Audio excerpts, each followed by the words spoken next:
Trying Sylvanas. Tikim na ako. Ay, naririnig kayo yung boses ko dito.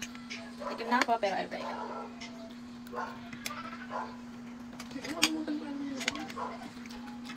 Madigit siya sa ngipin. Pero may itatas siya. Kontis ba, no? Hindi. Yung mango raw, pero wala siyang mango. Parang dikit niya sa ngipin. Pero, dahil dyan, that's 9 out of 10. Kasi ito, check ko muna kung narinig mo.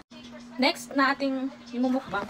Ito ay, sabi ko masarap pa to. Sabi nila, oo, sobrang sarap. Super. Diba? Ganyan sila. So, anong maganda? Violet, green, or pink? Sige, mag-green ako. Pag ito hindi masarap pa.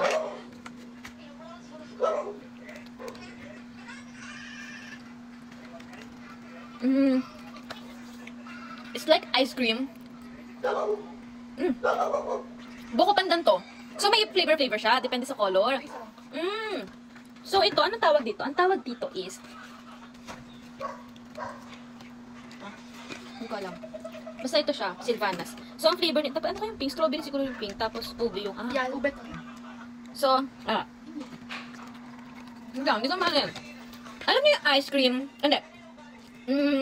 Icing sa cake ng flavor ay ube.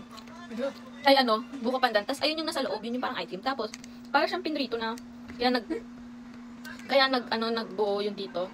Kasi icing din naman siya, pero crispy. Nag-expect ako ng mo. Sabi nila, super daw sarap. Pero, Bakit ito? carry lang. Umay. O bakit nakarami na ako ng cake?